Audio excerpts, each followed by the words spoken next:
For our first session, it's titled Diversity, Equity, Inclusion, Using Inclusion, Not Isolation to Build Community. Inclusion sounds easy, but really how easy is it? As many sport groups and organizations developed focused programming on underserved and underrepresented populations and aim to increase participation in these communities, the inclusion element can often get lost on the way. Oftentimes, these programs lead to further isolation from the greater sports community and build more barriers between groups. Join a discussion with DEIB practitioners on intentional inclusive programs, planning, and outcomes. Our presenters for the day: Janelle Nguyen, Learning and Development Specialist, United Olympic and Paralympic Committee; Suzy Sanchez, USA Cycling; Christina Drown, USA Weightlifting; and Megan Zablock, USA Triathlon. Please come up to the stage.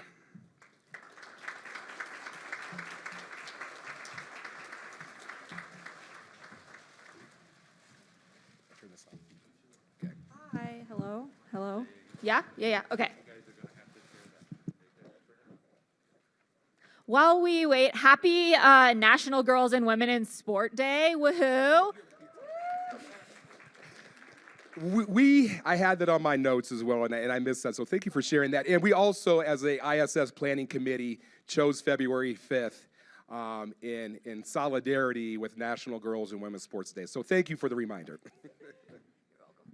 Okay, quick icebreaker. When I start singing in 30 seconds, you gotta come back. So at your table, pair and share, favorite female athlete, favorite women's sports moment this past year. Share with your partners around your table. Ready, go.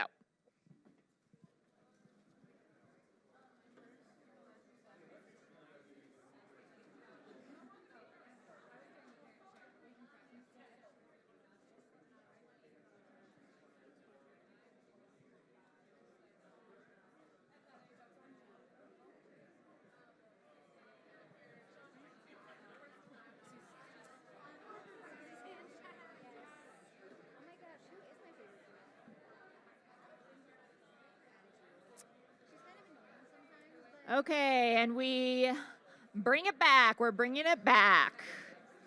Okay, awesome. Hello, it's me. Don't give me the mic because I will sing for the rest of my life.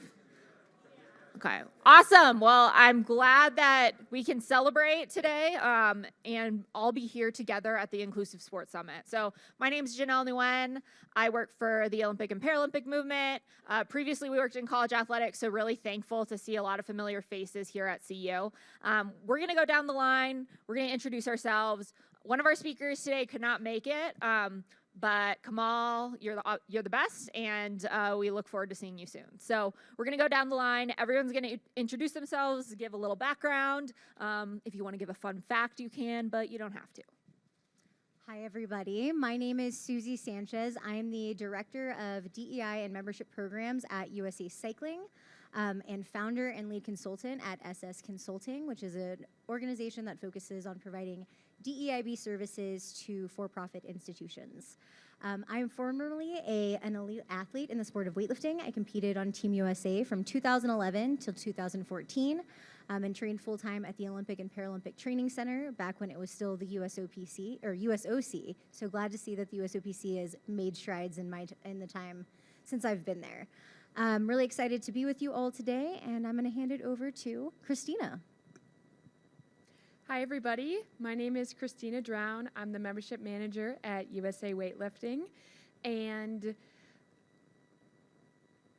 sorry, I was trying to think of a fun fact, but we weren't prepared to come with a fun fact. My bad. So I blame that pause on Janelle. But my fun fact is that I actually did powerlifting in high school. And if you tell anybody that, they'll say that's not Olympic weightlifting, because it's not. But super excited to be with you all here today. Hi, I'm Megan Zablock. I'm the Senior Manager of DEIA and Youth Programs at USA Triathlon, and I was a big softball player, not in the Olympics up to Suzy's standard, but softball is kind of my favorite sport, so that's my fun fact. Awesome. Okay, so before we get started, we're going to say the word NGB a lot, That stands for National Governing Body. So basically, that's an organization that manages the sport within the country. So if you're NGB, that's what it is. And then USOPC is the United States Olympic and Paralympic Committee. So we are going to be using those acronyms. I do not want anyone to think we're saying something really fancy. It's just, it's just an acronym. So we're going to get started. First question. Let's talk about inclusion. So what does inclusion mean to y'all?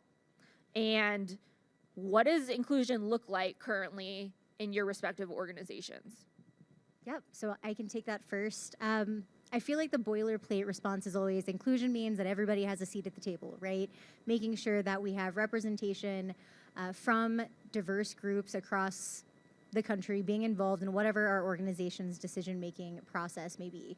But for me, how that shows up often in sport are people who are in minority communities who are coming up to us as sport administrators, like asking for help, like, hey, why is there not a ramp that's going up to the stage for a platform? And my response is, hey, that's a great question. No one's ever brought that up. Why don't we sit down and have a conversation about it? And from there, we're able to build inclusion through action. So to answer your question, for me, inclusion is all about building relationships and meeting the needs of folks and giving them an opportunity to have a voice in the actions that our organizations are putting forward. Yeah, I would echo what Suzy said, and I would also say that to me, inclusion, like it says in the definition, is intentional, but it's also a feeling. When you walk into a place, you have a pretty good idea whether it's inclusive or whether that organization practices DEI. I also think that inclusion in today's world includes a lot of emotional intelligence. It may not be in the job description, but it's a part of every role, and it's a learned skill that we all have to practice. I liked what Suzy said about action-oriented. I think inclusion, again, can be a lot of talk unless you put action behind it. When it comes to triathlon, it's a really expensive sport that a lot of people might know. So how are we putting measurable actions in place to break down some of those barriers? And I'll talk more about some of the actual things we're trying to do right now. But again, grant funding, building more inclusive events that reach out to underrepresented communities, scholarshiping athletes to our events, many of those different things that help people feel like they're actually able to show up and race that they might not have been able to before. Megan, do you want to keep going for this question? Can you elaborate on some of those programs? You kind of talked about that. What is the purpose of these programs? What's the intent? And what needs do these programs meet? Yeah, a couple different things. Like one of the first things is our grant programs. So we have Together We Thrive grants. And the idea is that the communities know what they need best, right? And we have communities within triathlon that are doing really good work. And as the NGB, we want to come alongside them and amplify what they're doing. And that looks like beyond just, giving money, but it's partnership through marketing, through bringing in professional athletes, through programming, education, all of that type of work to like underrepresented communities within our organization that are already doing that good work. I also talked about inclusive events. So we had a really cool event at our nationals this past year that was a first ever. It was an adaptive athlete mixed relay. So it had 2 adaptive athletes with 2 age group athletes. And again, this was a pretty big win for inclusion because a lot of times adaptive athletes are in their own wave or in their own category. And this showed us that we can all kind of compete together and there should be and is a seat for everyone at the table. And then the final thing was scholarshiping, right? So there's a lot of cost barriers when it comes to competing in a triathlon. So looking for ways to get people that have earned the right to be at our nationals, ways to break down that barriers, either through equipment scholarships, registration scholarships, or anything beyond that.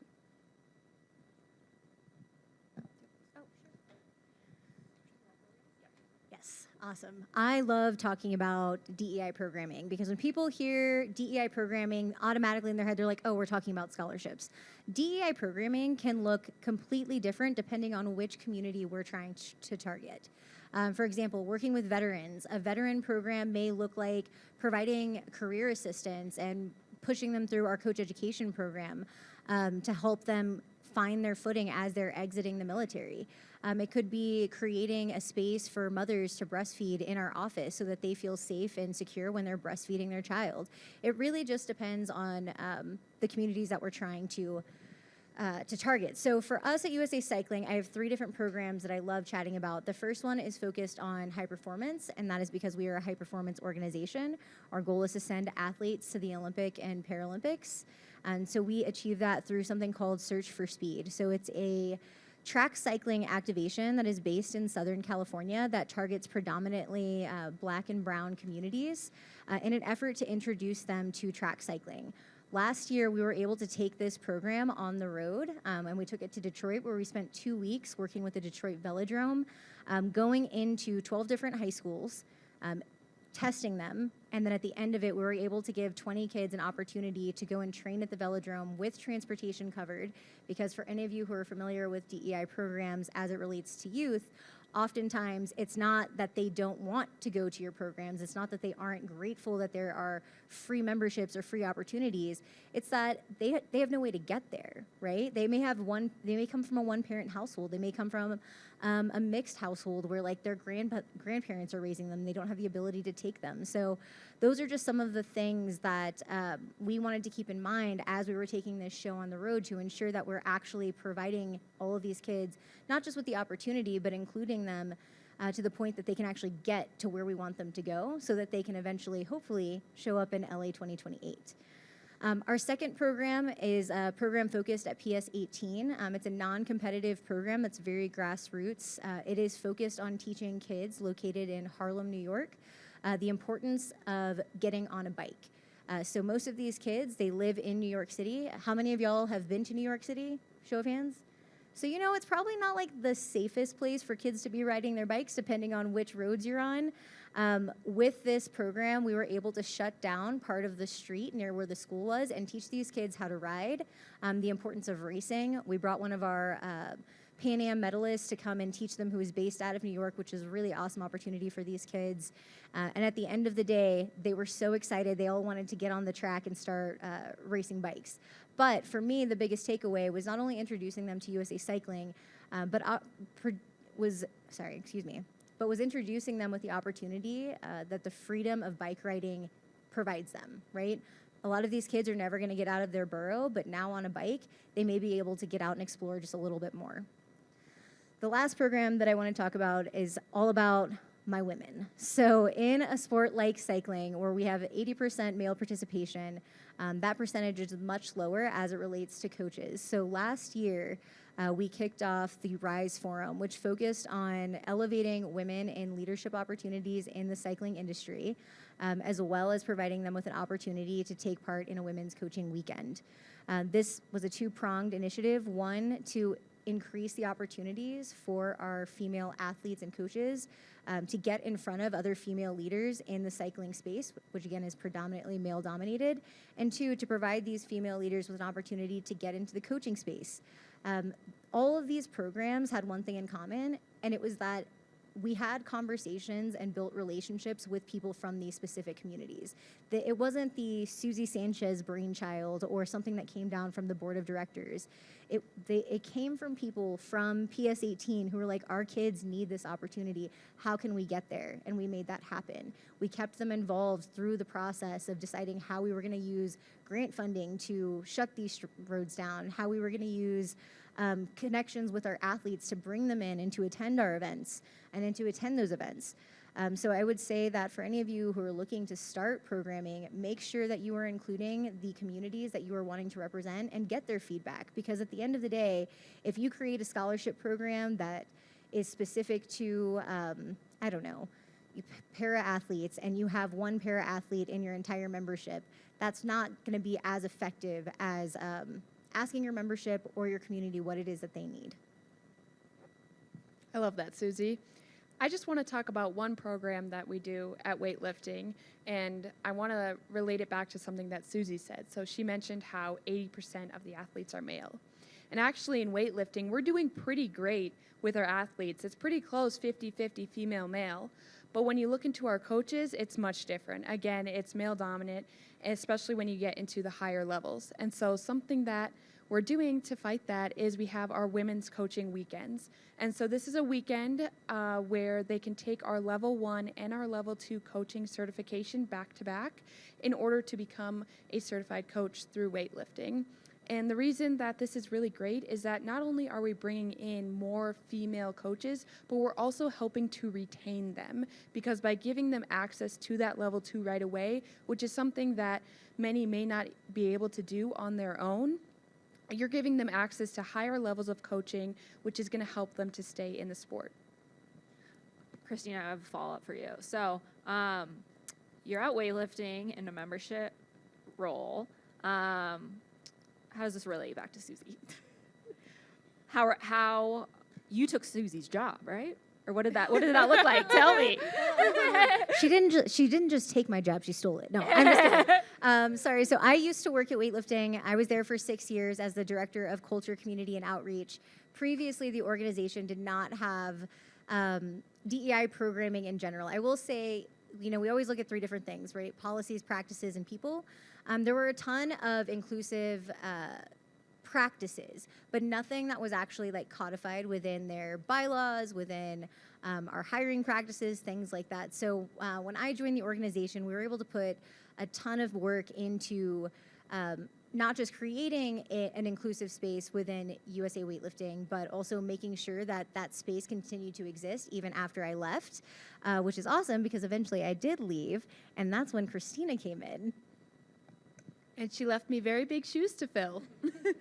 No, but what's really great is that I've been able to work off some of the programs that Suzy started, and especially in smaller NGBs or organizations where you don't have a specific DEI budget, you can't always make a new program. Sometimes you just have to take what you have or use current programs and make them better and make them more inclusive. Fun little tidbit right there. So let's talk about some resistance you've got from these programs. Who's it coming from? Is it coming internally? Is it externally? Is it your board of directors? Have you ever faced resistance? I don't know. Let's talk about that. Never faced resistance. Oh, okay. All right. Thank you all for coming. We'll see you later. Definitely. We all have. One example comes to mind for me. Like Suzy mentioned, scholarship programs are very common. So we have those for our women in BIPOC. Again, it's a tuition scholarship for our coaching certifications. And of course, when you pick one specific group to help, another group is going to be like, well, what about me? How come I'm not included? And so having to address those questions was something new for me. But essentially, we just said, we're picking the areas that need to be addressed. And we're taking our membership's experience, we're listening to them. I can't know how they feel because I'm not them, but I'm taking their feedback, and their feedback is to create these programs that they need. And so we're really just finding the most qualified people for these programs, and that's how we addressed it for that. Can I jump on that? I do want to say that I think weightlifting does a really good job of managing that specific challenge, because not only do they have scholarships that target specific groups like women and folks from the BIPOC community, but you also have your event hardship fund, which is open to anyone with financial needs, because people always forget low socioeconomic status is also a minority group. It's not just because you're black or you're brown or you're a woman or you have a disability. If you come from a low socioeconomic background, you are a part of the groups that we're trying to get in front of. But with that, I'll jump into my areas of resistance. So I work at USA Cycling, and I know we've all been watching the news lately. So my first week there, it was a day after we put out a survey regarding transgender athlete participation in sport.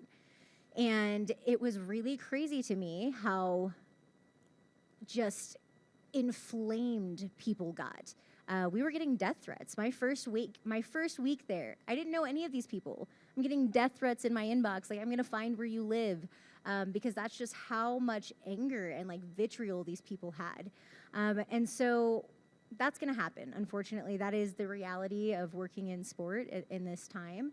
And the way that we kind of approached it is we said, this is our policy. I understand that this is your perspective, but we're always going to err on the side of inclusion. We follow the IOC principles of inclusion, and for us, sport is for everyone. Sport is a human right. And anytime that I kind of face any sort of pushback, whether that's from external stakeholders, I am very fortunate that I have a very inclusive staff who cheers on any sort of idea that I have. But externally, there are always going to be naysayers and people who get a little bit upset. You have to focus on what your values are and what your principles are as an individual and as an organization. And if your personal values aren't aligning with your values of your organization, that's either a conversation you have to have with your org or a conversation you need to have with yourself on whether or not that's the space for you. Yeah, I agree with a lot of both of what you all have said. I think sometimes, or oftentimes, resistance comes from a massive lack of understanding, right? In the words DEIA or some combination of those letters seem to get people worked up before they even know what we're talking about, right? A recent story, we have like a long-standing triathlon member who was like talking about how we should stop focusing on DEIA and it's not important, and if we only focused on women, you know, it would be a lot more productive. And my boss and I are like, wait a second, doesn't this person realize that women falls in that category, right? Like, we are trying to grow women within triathlon. That's a huge goal of ours. So it just, right, lack of understanding, people getting worked up. I think the other thing too, like when you look at our membership, right, it's very white, male dominated. Not to say we don't want those people to continue to participate, but by reaching out to more and more groups, we all benefit, right? We all want our sport to grow and to be around for a long, long time. So when we see resistance like that, it also becomes confusing to me because as the national governing body, our job is to grow the sport. So anyone that's passionate about triathlon would want it to grow so that we're continuing to have triathlon forever and more people are competing, experiencing it, and winning medals at the Olympic level. So that's my thoughts on it. Awesome. Thank you for sharing. Let's talk a little bit about the title of this panel. So it's inclusion versus isolation.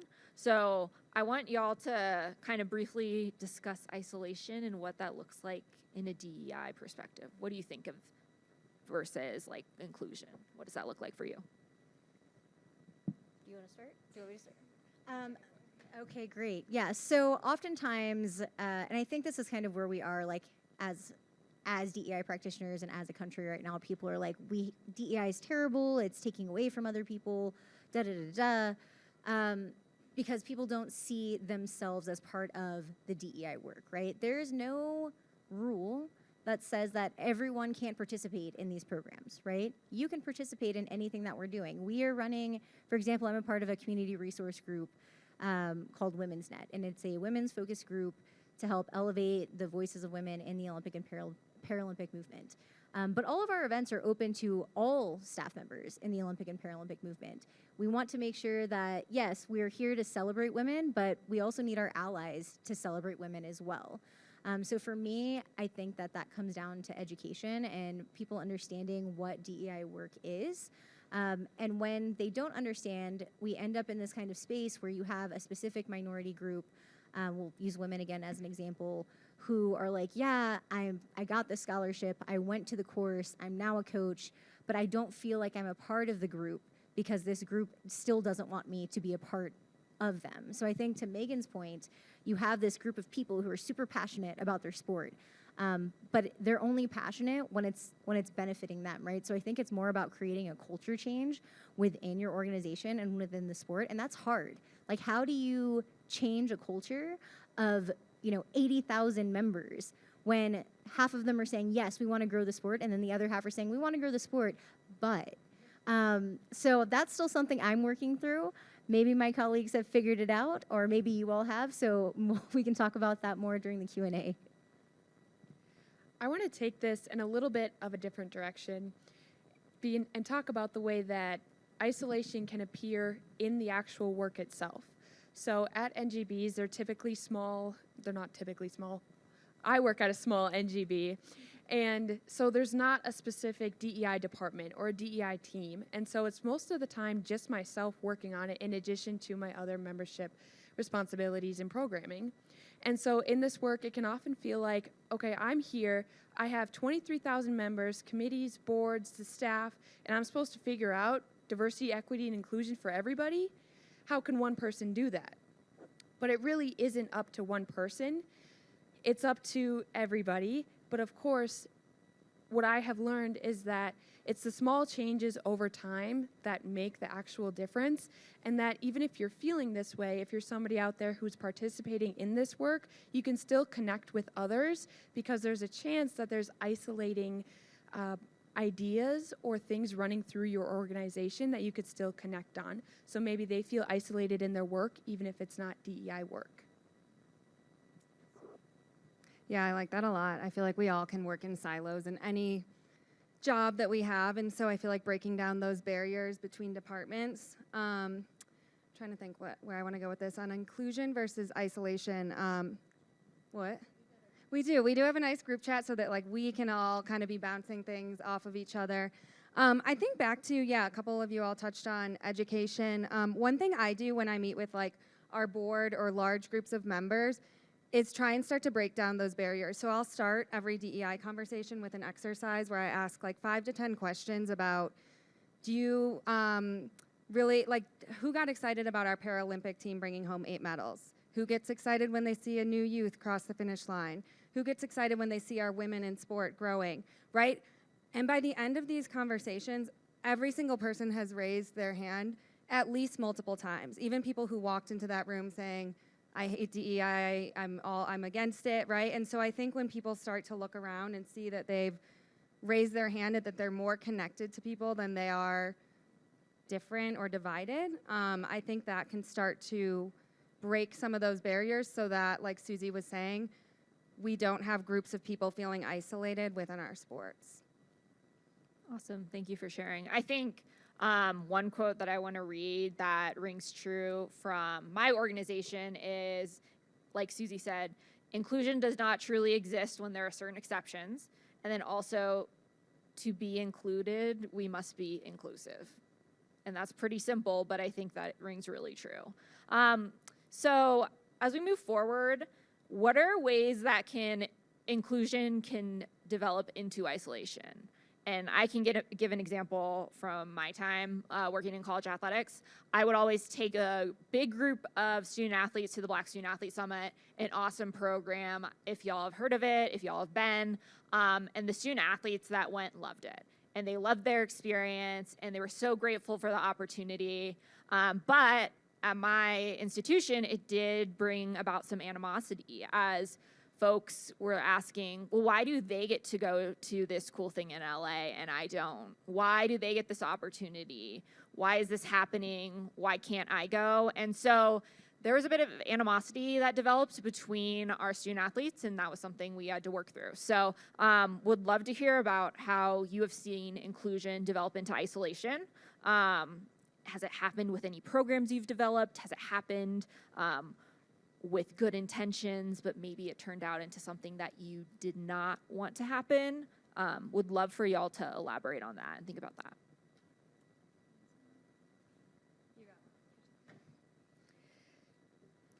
Janelle, I think that this has come up more than we would like it to, because the idea behind inclusion is you always have positive intent. You know, you're hoping to make change, and you're hoping to make positive change.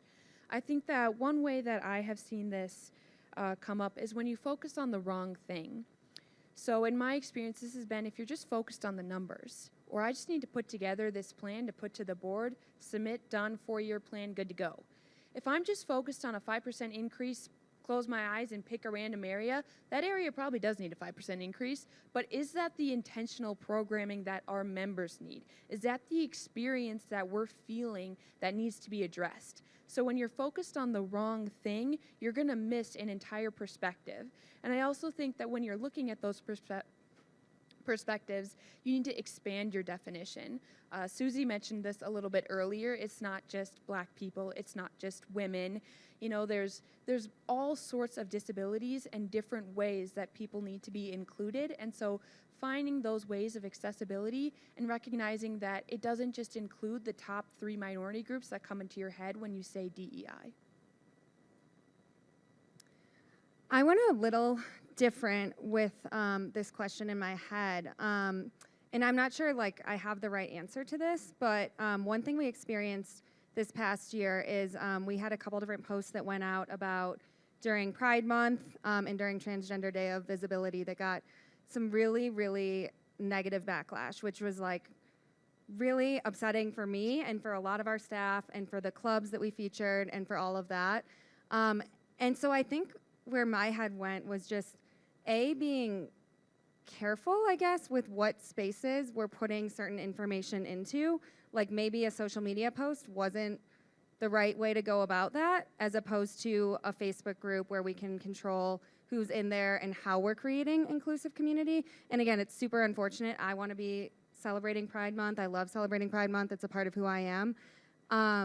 But I think that's kind of where my head went. How do we include people without blasting it into the world and then having a backlash that kind of makes them feel isolated?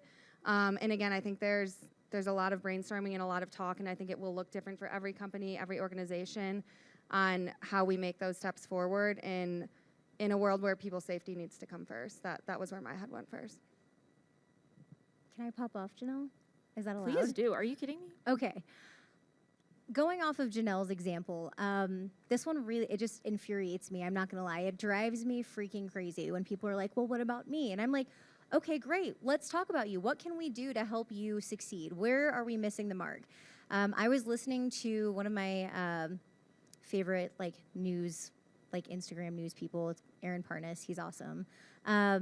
And today he was sharing something where they were talking about turning Pride Month into Military Appreciation Month. What do we celebrate in November? Does anybody know the month of November is Military Appreciation Month? It is crazy to me the number of folks who are anti-DEI who are like, we don't need this because you're taking away from another group, you're taking away from men, you're taking away of able-bodied people. A rising tide lifts all ships. And that's the hill that I will die on, right? So whenever I encounter situations like that, my response is always like, let's sit down and have a conversation.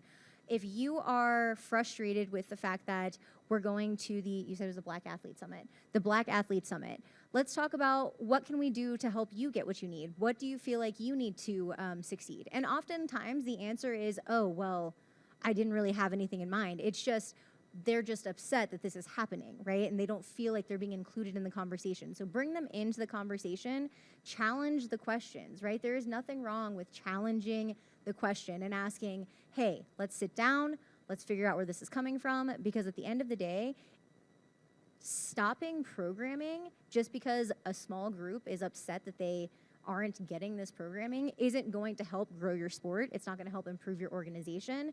And yeah, so that's all I got, I think. That one just drives me nuts. Well, speaking of, getting excited and talking about, the times and what's going on. So I think that many companies in the past 4 years have really embraced DEI, especially through a hiring strategy and wanting to attract talent. And now kind of when you turn on the news, you hear a lot about DEI and not always in the most positive light, as we have talked about. So I think we'll keep this one quick, but how can embracing DEI help your organizations? How can it help your companies? How can it attract talent? So if you could give us a little bit of why DEI is cool, let's hear about it. Yeah, I'll do it super quick because I know we're coming up on time. We know, right, we know that hiring practices that are based in DEI principles attract top talent, whether that means that it is a woman of color like myself, a white woman, a white man. People want to work in inclusive spaces. They want to be a part of that work. Deloitte has a ton of great research. If you follow Deloitte Consulting, Pew Research has a ton of great research that also backs that statement up. What I think Janelle was kind of alluding to is this idea that because somebody is hired and they look different from the norm, they therefore are not qualified for their jobs. Is that what we're talking about? Yeah. And that drives me crazy. As a woman of color, I walk into a room and I already know I'm 4'11". People look at me and they're like, who is this woman over here? She's got a loud mouth. She's Hispanic. She thinks that she knows everything. I do know everything, okay? I have worked in the Olympic and Paralympic movement since since 2011 I've worked in sport, right? I've been an athlete since 2008. And maybe I don't get it right 100% of the time, but I've got a master's degree, I've got contacts, I have all of the things that anybody could possibly need that should put me at the top of the list. But no matter what, at the end of the day when I'm hired, when someone sees me, in the back of their mind, they're like, I bet she was a DEI hire. I bet she isn't qualified to be here. But I know that I am. If y'all follow Jasmine Crockett, she's a representative out of the state of Texas. She just went on and did an amazing interview where she talked about how she doesn't feel like she's less than or that she shouldn't be in a space because she knows how hard she had to work to get there. I have to work 10 times harder, just like her, to be in the role that I am in, whether that is a lower role or a higher role, because of what I look like. And so when folks tell me like, oh, you were just hired because of X, Y, and Z, no, I was hired because of the qualifications on a piece of paper, right? I was hired because of the work and the years that I put in. So what I would say to you all is that as you are, whether you're working in hiring, you're working in an HR, you're going through a hiring process, make sure that you're working with organizations that are diversifying their recruiting processes and practices. Because you need to hire the most qualified person, but if your talent pool is the same talent pool over and over and over again, you're not gonna get the best talent. You're gonna get the best out of a small pool. Why not get the best out of a big pool? I will back Suzy up. Extremely qualified and such a great resource to me. I think since day one, I was like calling her. They put a project on my desk. I was like, Suzy, what do I do? Please help me. And I want to piggyback off how she ended with diversifying the talent pool, but take it to the sporting side, right? So our job at NGBs is to grow our sport and to bring Olympians and Paralympians to the games, right? And if we continue to choose athletes from the exact same group of people that we've always chosen from, we are missing out on so many amazing athletes that could be making it up to the Olympic level or that could just become lifelong triathletes. So I think DEIA and growing the sport are extremely intersectional, and you really can't grow our sport without practicing DEIA. I really like what they both said. Do you guys have anything to add? No, but truthfully, it's the best for everybody. Even each one of us, if you make a small positive change at your organization, you're making it better for everybody in the sport. And that's all that I can do, especially working with membership. You get to work with people from all different types of background that are just coming to enjoy your sport. So how can you create an experience for them that is positive so that they stay in the sport, you grow the sport, and like I said, when it gets better for everyone. Awesome. Well, we have a little bit of time for questions. We would love to take a question or two. If you have a question, raise your hand, say who you are, where you're from maybe, fun fact, and if not, we can make up a question. A question on funding. How are you all funded primarily? Like the organizations or DEI specifically? Well, so your organizations, your governing bodies. So USA Cycling is funded primarily from donors, which come through our foundation, and funding from the USOPC. So most folks don't know that we're not government-funded organizations. We do rely heavily on our sponsors and our donors in order to send our athletes to the Olympic and Paralympic Games, as well as offset costs of operations to put together awesome programs like ours. So you do receive some government funding, though? Yeah, just curious around what's happening right now with kind of the pause on federal dollars that support DEI. So for the USOPC, we do not receive government funding. So we rely heavily on donors, sponsorships. So I think we, and I don't want to speak for the entire organization because, but I can speak from my perspective as a member, is that DE&I is still a huge and important part of the USOPC and what we're about. And I see that we still want to help the NGBs make sure that DE&I is an important part. So I think as an organization without government funding, that definitely does benefit us. But again, I'm not speaking for the entire organization. One other thing I'll add, a huge part of our funding is our membership, right, which goes back to DEI. So if we're not reaching out to more communities, we're not growing membership, we're not getting the funding we need. So DEI all the way. Thank you. Come on now. Any questions? Y'all are a quiet group. Y'all seem really engaged. In the back over here.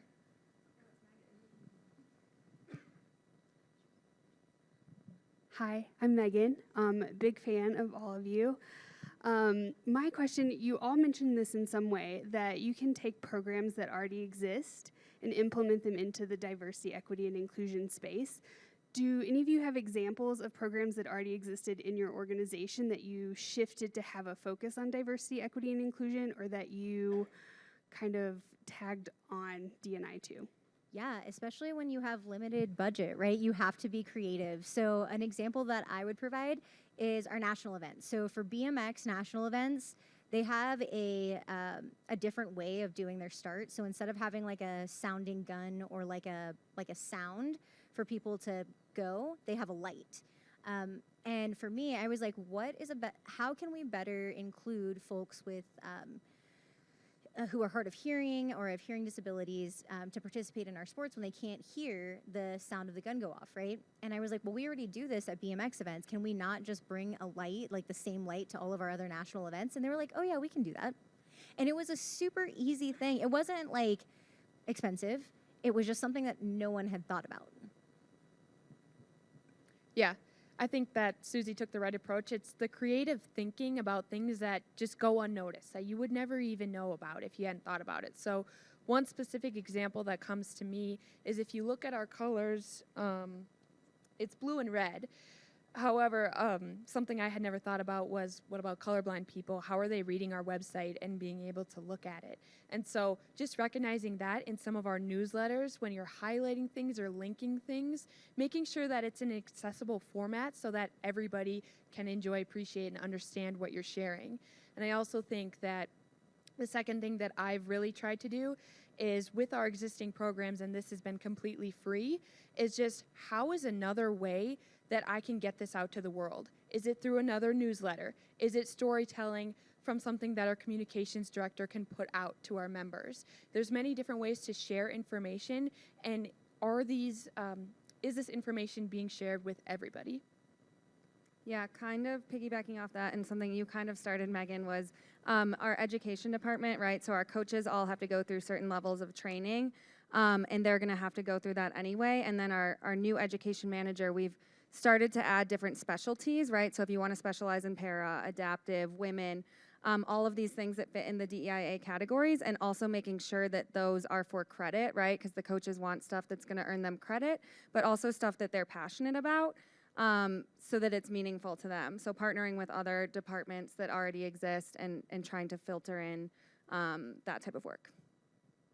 Well, we are at time, so let's give a round of applause to our amazing panel. Woo!